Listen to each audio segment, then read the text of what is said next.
कसे आहात तुम्ही सगळे? मी स्वाती तुम्हा सगळ्यांचं स्वागत करते आपल्या नवीन एका व्हिडिओमध्ये।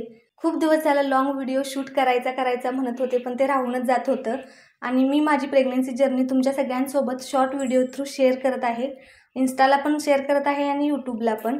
तर आम्ही जाणार आहोत मिरजेला आणि आम्ही जिथे ट्रीटमेंट घेतोय आता प्रेग्नन्सीची त्या हॉस्पिटलमध्ये ती सोनोग्राफी होत नाही, त्यांनी आम्हाला बाहेर देतात सोनोग्राफीसाठी। तर आजची त्यांच्यासोबत आमची अपॉइंटमेंट आहे आणि मग जिथे आम्ही जाणार आहोत सोनोग्राफीला आणि तिथे खूप जास्त गर्दी असते, त्याच्यामुळे आम्हाला 1-1.5 तास वेटिंगला थांबावं लागतं आणि मग नंतर आमचा नंबर येऊन मग सोनोग्राफी वगैरे होत असते।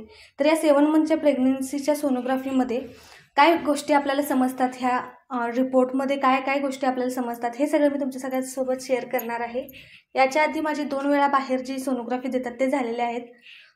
पहिली जी सोनोग्राफी होती ती 3ऱ्या महिन्यात केली होती आणि त्याच्यानंतरची जी दुसरी सोनोग्राफी आहे ती 5व्या महिन्यात केलेली आहे आणि आता आम्हाला 3ऱ्यांदा सांगितलं आहे 7 मंथमध्ये करायला, तर तेच करायला आम्ही चाललो आहे। या सोनोग्राफीमध्ये आपल्याला आपल्या बाळाची ग्रोथ आणि आपलं एम्निओटिक फ्लुइड किती आहे हे सगळं आपल्याला समजणार आहे। तर रिपोर्ट्स कसे येणार आहेत हे मी तुमच्या सगळ्यांसोबत शेअर करणारच आहे शेवटला।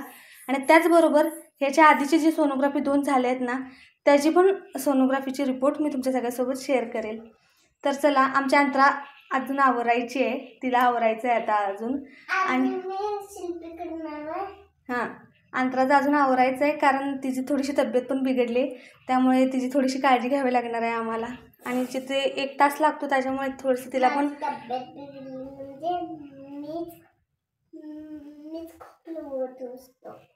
खोकला झालाय, सर्दी झाली तिला, अशी तिची तब्येत बिघडली। आणि तर चला आवरून जाऊयात आपण सोनोग्राफीसाठी। पहिले मी सगळी घरातली कामं आवरली, त्यानंतर नाश्ता बनवला। नाश्ता वगैरे करून आम्ही निघालो मिरजेला जाण्यासाठी, कारण तिथे गेल्यानंतर खूप जास्त वेळ लागतो, त्यामुळे अंतराचं एकदा पोट फुल असलं की ती अजिबात आम्हाला त्रास देत नाही, त्यामुळे तिला पोटभर जेवण म्हणजे नाश्ता भरवला। त्यानंतर तिची थोडीशी तब्येत बिघडलेली होती, त्यामुळे तिला सर्दीचं वगैरे औषध दिलं।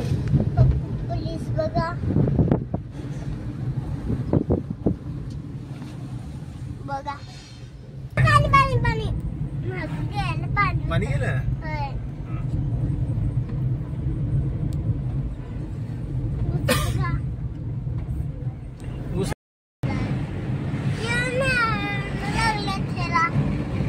किती नारळ लागले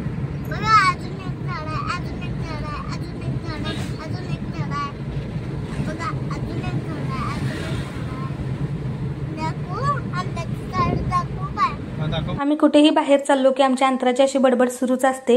तर शेवटी हिची बडबड ऐकत आम्ही येऊन पोहोचलो दवाखान्यामध्ये। आल्यानंतर सगळ्यात आधी नंबर लावला आणि आम्ही इतक्या लवकर येऊन सुद्धा इतके सगळे नंबर होते, आम्हाला अजून 1 तास लागणार होता। तर मी आतमध्ये बसायला जागा नव्हती दवाखान्यात, म्हणून बाहेरच चेअर वगैरे घेऊन मी बसले होते। इकडे अंतराने अंतराच्या पप्पाचं काय सुरू आहे बघा।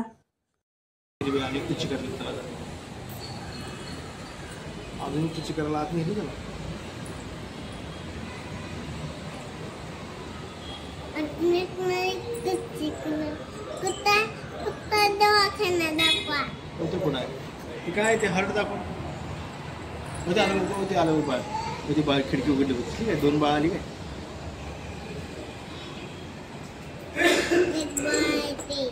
दोन आहेत तिथं, अनेक हात गेलो तो पण गेला पुढे। आणि सोनोग्राफीच्या दिवशी आपल्याला भरपूर सारं पाणी प्यायला सांगतात, त्याच्यामुळे मी 1 लिटरची बॉटल माझी पूर्णपणे संपवली। थोड्या वेळात माझा नंबर आला, त्यानंतर एक 15-20 मिनिटं लागली रिपोर्ट यायला। रिपोर्ट वगैरे घेऊन आम्ही तिथून बाहेर आलो आणि जिथे आम्ही रेग्युलर आमची ट्रीटमेंट घेतो त्या हॉस्पिटलमध्ये आल्याच्या नंतर त्यांना दाखवणार होतो रिपोर्ट आम्ही, पण जेव्हा आम्ही आलो तेव्हा तिथे मॅडम नव्हत्या, त्या ऑपरेशनसाठी गेलेल्या। पेशंट आलं होतं सिझेरिंगचं, तर सिझेरिंग सुरू होतं तिथं आतमध्ये, त्यामुळे मग म्हटलं थोडा वेळ वेट करूयात। तर मॅडम बोलल्या की जवळपास 1-1.5 तास लागेल, कारण नुकताच त्या मॅडमांचं आतमध्ये गेल्या होत्या सिझरसाठी। तर अंतराला पण खूप जास्त भूक लागली होती, त्याच्यामुळे म्हटलं आता पहिला हिला जेवण घालूयात आणि मग नंतरच जाऊयात दवाखान्यात। तर तिथून आलो आणि नंतर आम्ही गेलो हॉटेलमध्ये। इथे आल्यानंतर आमच्या अंतराला सूप प्यायचं होतं, तर आम्ही सगळ्यांनी सूप मागवलं आणि तोपर्यंत जेव्हा आमची ऑर्डर येईपर्यंत अंतरा आमची सूप पित होती। त्यानंतर आमची ऑर्डर यायच्या आधी प्रत्येक वेळी आमचं हे ठरलेलं असतं काम, कांदा घ्यायचा, त्याच्यावरती मीठ वगैरे लावून ऑर्डरची वाट बघायचं। तुम्ही पण असंच करता का? मला कमेंट्समध्ये सांगा। इकडे अंतराच खूपच चिडचिड सुरू होती. त्यानंतर तिथून जेवण वगैरे करून आम्ही आलो हॉस्पिटलमध्ये. इथे येऊन आम्ही आमचे रिपोर्ट्स वगैरे दाखवले. सगळे रिपोर्ट्स नॉर्मल होते आणि त्यानंतर मग जे टॅबलेट्स वगैरे असतात त्या घेऊन आम्ही घरी यायला निघालो. येता येता आम्ही मार्केटमधून फ्रूट्स आणले होते. ड्रॅगन फ्रूट कसे असतात हे मला बघायचं होतं, कारण आजपर्यंत आम्ही कधीच टेस्ट नाही केलेले. खूप दिवस झालं बघायचं होतं, पण असंच राहून जात होतं. आणि आज म्हटलं फायनली बघूयात कसं असतं ड्रॅगन फ्रूट चवीला वगैरे. म्हणून मी इथे कट करत आहे आणि अंतरा पण खूप एक्सायटेड होती, कारण पहिल्यांदाच कोणतंही फ्रूट पहिल्यांदा आपण जेव्हा टेस्ट करणार असतो तेव्हा खूप जास्त आपण एक्सायटेड असतो. तशीच आमची अंतरा पण खूप एक्सायटेड होती आणि खूप इझी होतं ह्याला कट करणं. थोडं दोन्ही साईडने कट केलं आणि असं एकदम ते निघलं. आम्ही पिंक कलरचं ड्रॅगन फ्रूट घेतलं होतं. याच्यामध्ये पण 2 प्रकार आहेत, एक व्हाईट असतं आणि एक पिंक. तर आम्ही पिंक घेतलं होतं आणि हे पूर्णपणे पिकलेलं होतं, त्याच्यामुळे ह्याची चव मला तर आवडली. पण आमच्या अंतराची रिॲक्शन बघा ह्याला खाल्ल्यानंतर कशी होती. माहीत नाही तिला का नाही आवडलं हे ड्रॅगन फ्रूट. मला तर गोड वाटलं, छान वाटलं. तुम्हाला कसं वाटलं ह्याची टेस्ट मला नक्की कमेंट्समध्ये सांगा. आणि तुम्ही आजपर्यंत टेस्ट केले की नाही मला हे पण सांगा. मला असं वाटतं की आम्हीच खूप लेट केलं याला टेस्ट करायला. आता तुम्ही अंतराची रिॲक्शन बघा.